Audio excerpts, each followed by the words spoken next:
സൂചിപ്പിക്കട്ടെ, ഇന്ന് popular front ചരിത്ര ദൗത്യത്തിലേക്ക് ഇറങ്ങി തിരിച്ചിരിക്കുകയാണ്. കഴിഞ്ഞ റിപ്പബ്ലിക് ദിനം മുതൽ വരാനിരിക്കുന്ന സ്വാതന്ത്ര്യ ദിനം വരെയുള്ള കാലഘട്ടത്തിൽ നമ്മളൊരു ക്യാമ്പയിൻ നടത്തിക്കൊണ്ടിരിക്കുകയാണ്. ഇതാണ് സന്ദേശം, സേവ് ദ റിപ്പബ്ലിക്. എന്നെ മുൻപ് പ്രസംഗിച്ച സ്വാഗത പ്രസംഗം ചൂണ്ടിക്കാണിച്ചതുപോലെ ഇത് ഇന്ത്യയെ രക്ഷിക്കുവാനുള്ള ഒരു മുന്നേറ്റമാണ്.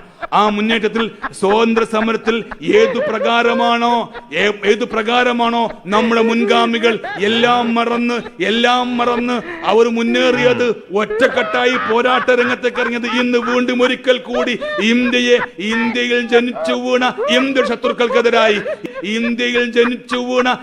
ശത്രുക്കൾക്കെതിരായി ഇന്ത്യക്കാരൻ അവകാശപ്പെടുന്ന ഇന്ത്യയുടെ ശത്രുക്കൾക്കെതിരായി, ഇന്ത്യ ഒന്നിച്ചു നിന്ന് കാണണമെന്ന് ആഗ്രഹമില്ലാത്ത വെറുപ്പിൻ ശക്തികൾക്കെതിരായി പോരാടിയിട്ട് ഒരു മതേതര ജനാധിപത്യ റിപ്പബ്ലിക്കിനെ സംരക്ഷിക്കണമെന്നുള്ള സന്ദേശവുമായി പോപ്പുലർ ഫ്രണ്ട് രംഗത്തിറങ്ങിയിരിക്കുന്നു.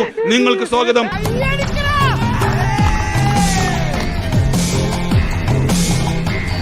ഈ സമയത്ത് നമുക്കിടയിൽ രാഷ്ട്രീയ വ്യത്യാസങ്ങൾ മാറ്റിവെക്കുക, മതപരമായ വ്യത്യാസങ്ങൾ മാറ്റിവെക്കുക, എല്ലാ അഭിപ്രായ വ്യത്യാസങ്ങളും മാറ്റിവെക്കുക.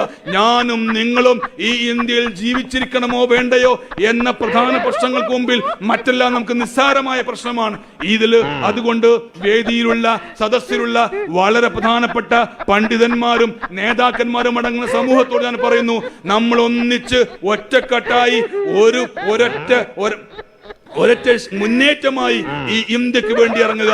അതിനുള്ള സന്ദേശമാകട്ടെ, അതിനുള്ള പ്രഖ്യാപനമാവട്ടെ ഈ സമ്മേളനവും എന്ന് ആശംസിച്ചുകൊണ്ട് അള്ളാഹുവിന്റെ നാമത്തിൽ ബിസ്മില്ലാഹിർ റഹ്മാനിർ റഹീം തിരുനാമത്തിൽ ഈ പൊതുസമ്മേളനം ഉദ്ഘാടനം പ്രഖ്യാപിച്ചുകൊണ്ട് ഞാൻ അവസാനിപ്പിക്കുന്നു. അസ്സലാമു അലൈക്കും വറഹ്മത്തുള്ളാഹി വബറകാതുഹു.